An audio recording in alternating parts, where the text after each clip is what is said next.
ನಾವು ರೈಲ್ವೆ ಬೇಕು ಅಂತೇಳಿ ಹೋರಾಟವನ್ನು ಮಾಡ್ತಾ ಇದ್ದೀವಿ. ಬಂಧುಗಳೇ, ಕುತುಬುದ್ದೀನ್ ಖಾಜಿ ಅವರು ನೇತೃತ್ವದಲ್ಲಿ ನಮ್ಮ ತಾಲೂಕಿನ ಹಿರಿಯರಾದಂಥ GM ಜೈನೇಖಾನ್ರವರ ನೇತೃತ್ವದಲ್ಲಿ ತಾಲೂಕಿನ ಎಲ್ಲ ಪಕ್ಷಾತೀತ ನಾಯಕರನ್ನ ಒಳಗೊಂಡು ಇವತ್ತ ಈ ಹೋರಾಟವನ್ನು ನಾವು ಪ್ರಾರಂಭ ಮಾಡಿದ್ದೇವೆ. ಬಂಧುಗಳೇ, ಹೋರಾಟನ್ನ ಇವತ್ತು ನಾವು ಈ ವೇದಿಕೆ ಮುಖಾಂತರ ಪ್ರಾರಂಭ ಮಾಡಿವಷ್ಟೇ. ಆದ್ರೆ ಈ ಹೋರಾಟಕ್ಕೆ ಸುಮಾರು 20-30 ವರ್ಷಗಳ ಹಿಂದಿನಿಂದಲೂ ನಮ್ಮ ಹಿರಿಯರು ಹೋರಾಟ ಮಾಡ್ಕೊತ ಬಂದಿದ್ದಾರೆ. ಬಂಧುಗಳೇ, ನಾನೊಂದು ಮಾತನ್ನು ಹೇಳಲಿಕ್ಕೆ ಇಚ್ಛಿಸ್ತೀನಿ. ಏನಂತಂದ್ರ, ಮನೆಯೊಳಗ ಹಿರಿಯ ಮನುಷ್ಯ ಏನು ಆಡಳಿತ ಮಾಡ್ತಕ್ಕಂಥ ವ್ಯಕ್ತಿ ಸರಿ ಇದ್ದಂದ್ರೆ ಮನೆ ಮಂದಿ ಎಲ್ಲ ಸರಿ ಇರ್ತೀವಿ ಅಂತ ನನ್ನ ಭಾವನೆ. ಯಾಕೆ ನಾ ಈ ಮಾತನ್ನು ಹೇಳ್ತೀನಿ ಅಂತಂದ್ರ, ಮನೆ ಹಿರಿಯ ಆದಂಥವ್ರು ಇಡೀ ಮನೆಯ ಜವಾಬ್ದಾರಿಯನ್ನ ಬಹಳ ಚಾಕಚಕ್ಯತೆಯಿಂದ ಮಾಡ್ತಾ ಇರ್ತಾರೆ. ಅದನ್ನ ಮನೆ ಕುಟುಂಬದೊಳಗಿರ್ತಕ್ಕಂಥ ಒಬ್ಬ ಸದಸ್ಯ ಮಾಡಲಿ ಅಂತಂದ್ರೆ ಆಗಂಗಿಲ್ಲ. ಅದಕ್ಕೆ ನಾನು BJP ನಾಯಕರಿಗೆ, ಕಾಂಗ್ರೆಸ್ ನಾಯಕರಿಗೆ ಮತ್ತು ಬೇರೆ ಪಕ್ಷಗಳ ನಾಯಕರಿಗೆ ನಾನು ಒಂದು ಕಿವಿ ಮಾತನ್ನು ಹೇಳ್ತೀನಿ. ಏನಂತಂದ್ರ, ಇಷ್ಟು ದಿನ ನೀವು ಏನು ಮಾಡಕ್ಕಾಗಿಲ್ಲ ಅದನ್ನ ಈ ರೈಲ್ವೆ ಹೋರಾಟ ಸಮಿತಿಯವರು ಒತ್ತಾಯದ ಮೂಲಕ ಈಗ ಅದನ್ನ ಮಾಡ್ಲಿಕ್ಕೆ ಹೊಂಟಾರ. ಅವ್ರಿಗೆ ನೀವು ಬೆಂಬಲ ಸೂಚಿಸಬೇಕಂತ ಹೇಳಿ. ಯಾಕಂತಂದ್ರೆ ಬಂಧುಗಳೇ, ಕರ್ನಾಟಕ ರಾಜ್ಯದೊಳಗ ಬೆಳಗಾವಿ ಎರಡನೇ ರಾಜಧಾನಿ ಅಂತ ಹೇಳಿ ಸುಮ್ಮನೆ ಮಾತನಾಡಿ ಹೇಳುವಂತದ್ದಲ್ಲ. ಬೆಳಗಾವಿಯನ್ನ ಎರಡನೇ ರಾಜಧಾನಿಯಾಗಿ ನೀವು ಗುರುತಿಸ್ಬೇಕಂತಂದ್ರೆ ಅದರೊಳಗಿರ್ತಕ್ಕಂಥ ಎಲ್ಲ ಮತಕ್ಷೇತ್ರಗಳು ಎಷ್ಟು ಅಭಿವೃದ್ಧಿಯಾಗಿದ್ದಾವ ಅನ್ನೋದನ್ನು ಕೂಡ ಸ್ವಲ್ಪ ಯೋಚನೆ ಮಾಡಬೇಕಾದಂತ ಸಂದರ್ಭ. ಬಂಧುಗಳೇ, ನಮ್ಮಲ್ಲಿ 106 ಕಂದಾಯ ಗ್ರಾಮ ಅದಾವ, 18-19 ತಾಂಡಗಳದಾವ, ಮತ್ತೆ ತೋಟದ ಊರುಗಳು ಅದಾವ. ಟೋಟಲಿ 133 ಹಳ್ಳಿಗಳು ಇರ್ತಕ್ಕಂಥ ಒಂದು ಮತಕ್ಷೇತ್ರ ತಾಲೂಕು ಇದೆ. ಇಲ್ಲಿ ಈ ತಾಲೂಕಿಗೆ ಎಷ್ಟು ಪ್ರಾಥಮಿಕ ಆರೋಗ್ಯ ಕೇಂದ್ರಗಳು ಬೇಕು, ಎಂತೆಂಥ ಶಿಕ್ಷಣ ಸಂಸ್ಥೆಗಳು ಇಲ್ಲಿ ಇರಬೇಕಾಗಿತ್ತು, ಈ ತಾಲೂಕಿನ ಪ್ರತಿಯೊಂದು ಹಳ್ಳಿಯನ್ನು ಮುಟ್ಲಿಕ್ಕೆ ಎಂತೆಂಥ ರಸ್ತೆಗಳು ಇರಬೇಕಾಗಿತ್ತು. ಸಿದ್ದೇಶ್ವರ ಯಾಕೆ ನೀರಾವರಿ, ಸಾಲಾಪುರ ಯಾಕೆ ನೀರಾವರಿಯನ್ನು ತಂದ್ರಿ.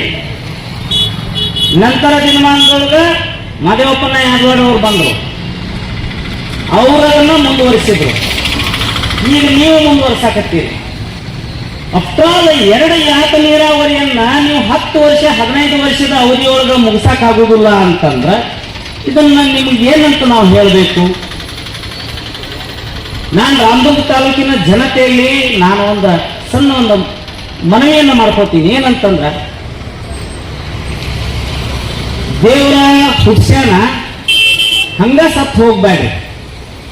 ಇರೋದ್ರೊಳಗ ನಮ್ಮ ತಾಲೂಕಿನೊಳಗ ಬಹಳ ಹಿರಿಯರ ಬುದ್ಧಿಜೀವಿಗಳದಾರ. ಅವರ ಸಲಹೆ ಸೂಚನೆಗಳನ್ನ ತಗೋರಿ, ಅವರ ಮಾರ್ಗದರ್ಶನವನ್ನು ತಗೋರಿ. ತಗೊಂಡು ನಮ್ಮ ತಾಲೂಕಿಗೆ ಏನ್ ಬೇಕು ಏನ್ ಬೇಡ ಅನ್ನೋದನ್ನ ಕುಂತು ಚರ್ಚೆ ಮಾಡಿ. ಬೇರೆ ಬೇರೆ ಕ್ಷೇತ್ರದೊಳಗ ಒಂದೊಂದು ಅವಧಿ ಒಳಗ 2-3 ಯಾಕೆ ನೀರಾವರಿ ಪ್ರಾಜೆಕ್ಟ್ ಅನ್ನ ಮುಗಿಸಿದ್ರು. ನಿಮಗೆ ಯಾಕೆ ಮುಗಿಸ್ಲಕ್ಕ ಆಗ್ತಾ ಇಲ್ಲ? ಒಂದು, ರೈತರು ಬೆಳೆದಂತ ಬೆಳೆಯನ್ನ ಬೆಂಬಲ ಬೆಲೆ ಅಂತ ನಾವು ಹೇಳ್ತೀವಿ, ನೀವು ಕೇಳ್ತೀವಿ. ಒಬ್ಬರಾದ್ರೂ ವಿಧಾನಸೌಧದೊಳಗ ವೈಜ್ಞಾನಿಕ ಬೆಲೆ ಬೇಕಂತ ಯಾವ ಶಾಸಕರು ಕೇಳಿರಿ? ನಾನು ಇದೊಂದು ಪ್ರಶ್ನೆ ಮಾಡ್ತೇನೆ ನಿಮ್ಗೆ. ಯಾವ ಶಾಸಕರು ಕೇಳಿರಿ? ಯಾಕೆ ನಿಮಗೆ ಕೇಳಕ್ಕಾಗ್ತಾ ಇಲ್ಲ? ಏನು ವಿಧಾನಸೌಧದೊಳಗೆ ನಿಮ್ಮನ್ನೊಂದು ಮೂಲೆಯಾಗ ಕುಂದಿಸ್ಬಿಡ್ತಾರೋ? ಏನ್ ನಿಮಗೆ ವಾಕ್ ಸ್ವಾತಂತ್ರ್ಯನ ಕೊಟ್ಟಿಲ್ಲೋ? ಯಾಕೆ ಆಗ್ತಾ ಇಲ್ಲ? ಮತ್ತು ನೀವು ಯಾವ ತರದಾಗ ಅಭಿವೃದ್ಧಿ ಮಾಡ್ತೀರಿ ರಾಮದುರ್ಗ ನಗರವನ್ನ? ಹೋಗ್ಲಿ, ಇವತ್ತು ನಾವು ಹೋರಾಟವನ್ನ ಮಾಡಕತ್ತಿದೀವಿ ಏನಂತ, ರೈಲು ಬೇಕಂತೇಳಿ. ಹೌದಪ್ಪ, ರೈಲು ಯಾಕೆ ಬೇಕಂತ ನಿಮ್ಗೆ ಗೊತ್ತೈತೆನಾ? ಬಂಧುಗಳೇ, ನೀವು ಎಲ್ಲಿವರೆಗೆ ನೀವು ಕೇಳಂಗಿಲ್ಲ ಅಲ್ಲಿವರೆಗೆ ಅವ್ರು ಮಾಡಂಗಿಲ್ಲ. ಯಾಕೆ ರೈಲು ಬೇಕನ್ನೋ ಒಂದು ಸಾಮಾನ್ಯ ಜ್ಞಾನ ಬೇಕಲ್ಲ. ಕುಂತು ಮಾತಾಡ್ರಿ, ರೈಲು ಹೋರಾಟ ಸಮಿತಿ ಅವ್ರದಾರ, ಹಿರಿಯರದಾರ, ಅವ್ರ ಜೊತೆ ಕುಂತು ಮಾತಾಡ್ರಿ. ಯಾವಾಗ ಈ ರೈಲು ಹೋರಾಟ ಚಾಲು ಆತು, ಒಂದು ರೈಲು ರಾಮದುರ್ಗಕ್ಕೆ ಬರೋದ್ರಿಂದ ಯಾವ ರೀತಿ ಅನುಕೂಲತೆಗಳದಾವ ಬಂಧುಗಳೇ, ನಾನು ಹಂಗ ಸಾಮಾನ್ಯವಾಗಿ ರೈಲ್ವೆ ಅಧಿಕಾರಿಗಳ ಜೊತೆ ಮಾತಾಡಿದೆ. ಏನಾಯ್ತು, ನಮ್ಮ ರಾಮದುರ್ಗ ರೈಲ್ವೆ ಹೋರಾಟದ ಹಂಗ ಎಲ್ಲಾ ಹೋರಾಟಗಳನ್ನ ನಮ್ಮ ನಾಯಕರು ಮಾಡ್ತಾ ಇದ್ದಾರ, ಅದಕ್ಕೆ ಯಾವ ರೀತಿ ಸ್ಪಂದನೆ ಐತಿ, ಎಲ್ಲಿವರೆಗೆ ಬಂದೈತಿ ಅಂತೇಳಿ. ಬಂಧುಗಳೇ, ಈ ರೈಲ್ವೆ ಹೋರಾಟದ DPR ಆದಂತ ಅಮೌಂಟ್ 976 ಕೋಟಿ. ಇದಕ್ಕ ಲ್ಯಾಂಡ್ ಅಕ್ವಿಸಿಷನ್ ಮಾಡ್ಲಿಕ್ಕ ಬ್ರಿಡ್ಜ್ ಬರ್ತಾವ, ಅಂಡರ್ ಪಾಸ್ ಬರ್ತಾವ, ಎಲ್ಲನೂ ಮಾಡ್ಲಿಕ್ಕ 8,000 ಚಿಲ್ಲರ್ ಕೋಟಿ, ಎಡಬಲ 9,000 ಕೋಟಿ. ಅಂದ್ರ ಹೆಚ್ಚುವಾಗಿ ಒಂದು 10-11,000 ಕೋಟಿ ಅಂದಾಜು ನಾವು ಕ್ಯಾಲ್ಕುಲೇಷನ್ ಅನ್ನು ಮಾಡಬಹುದು. ಮಾಡಿದಾರ ನಮ್ಮ ನಾಯಕರ, ಅದನ್ನು ಕೊಟ್ಟಿದ್ದಾರೆ ಸರ್ಕಾರದ ಮಟ್ಟದಾಗ. ಅದನ್ನ ನೀವ್ ಯಾಕೆ ಸದನದಾಗ ಎತ್ತಾ ಇಲ್ಲ? ಕರ್ನಾಟಕ ರಾಜ್ಯ ಸರ್ಕಾರದ ಹಿತಾಸಕ್ತಿನೂ ಬೇಕು, ಕೇಂದ್ರ ಸರ್ಕಾರದ ಹಿತಾಸಕ್ತಿನೂ ಬೇಕಲ್ಲ, ಯಾಕೆ ನೀವು ಮಾಡ್ತಾ ಇಲ್ಲ?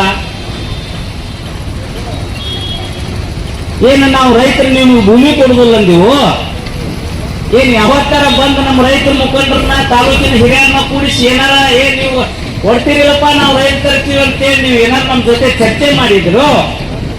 ಹೋಗ್ಲಿ, ನಾಳೆ ಒಂದು ವೇಳೆ ಈ ಎಲ್ಲಾ ಹೋರಾಟಗಾರರ ಹಿರಿಯರ ಆಶೀರ್ವಾದ ಮತ್ತ ಹೋರಾಟದ ನಿರಂತರ ಹೋರಾಟದ ಪರವಾಗಿ ರೈಲು ಬಂತಪ್ಪ, ಅದಕ್ಕೆ DPR ಆಯ್ತು, ಅನುಮೋದನೆ ಸಿಕ್ತು, ರೈತರು ಭೂಮಿ ಕಳ್ಕೊತಾರಲ್ಲ, ಅದಕ್ಕೆ ಯಾವ ರೀತಿ ಪರಿಹಾರ ಕೊಡಿಸ್ತೀರಿ?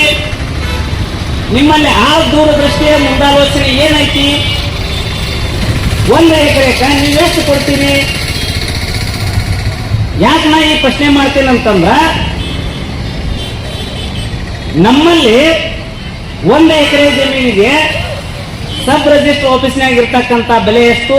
50,000, 80,000, 1 ಲಕ್ಷ, 1,20,000, 2 ಲಕ್ಷ. ಜಮೀನನ್ನ ಹೆಚ್ಚು ರೇಟ್ ಬರುವಂಗ ಮಾಡೋರು ಯಾರು? ಉದ್ಯಮಿಗಳು. ನೀವೇನು ಶ್ರೀಮಂತರದಿರಿ, ನೀವು ತಾಲೂಕನ್ನ ಯಾರು ಆಳ್ತೀರಿ, ಜಿಲ್ಲಾ ಯಾರು ಆಳ್ತೀರಿ, ರಾಜ್ಯ ಯಾರು ಆಳ್ತೀರಿ, ರೊಕ್ಕ ನಿಮ್ಮ ಕಡೆನೇ ಐತಿ, ನೀವೇ ಮಾಡೋ. ಯಾಕೆ ನೀವು ಅದನ್ನು ಮಾಡಕತ್ತಿಲ್ಲ? 20 ರಿಂದ 30, 40, 50, 60, 70 ಲಕ್ಷದ ಮಟ ರಾಮದುರ್ಗ ತಾಲೂಕಿನಾಗ 1 ಎಕರೆ ಜಮೀನನ್ನ ಖರೀದಿ ತಗೊಂಡಿರಿ. ನಮ್ಮ ಸಬ್ ರಿಜಿಸ್ಟರ್ ಆಫೀಸ್ನಾಗ ನೀವು ನೋಂದು ಮಾಡಿಸಿದ್ದೆಷ್ಟು? 2 ಲಕ್ಷಕ್ಕೆ 1 ಎಕರೆ ಮಾಡಿಸಿದ್ರಿ. ಯಾಕೆ ನೀವು ಮಾಡಲಿಲ್ಲ? ನಿಮ್ಮ ಹತ್ರ ಕಪ್ಪು ಹಣ ಐತಿ, ವೈಟ್ ಮನಿ ಇಲ್ಲ. ಹಿಂಗಾಗಿ ಬಂಧುಗಳೇ, ನಾ ಯಾಕೆ ಈ ವಿಚಾರವನ್ನ ತರಾತೀನಿ ಅಂತಂದ್ರ, ಒಂದು ಹೋರಾಟ ಅಂದ್ರೆ ಸುಮ್ಮನೆ ಅಲ್ಲ, ಇದಕ್ಕ ಪೂರ್ವಾಪರ ಯೋಜನೆಗಳಿರ್ತಾವ. ಈಗ ಹೈದರಾಬಾದ್ ಟು ಪಣಜಿ ಒಂದು ನಮ್ಮಲ್ಲಿ ಹೈವೇ ಆಗತ್ತದ ಬಂದದ.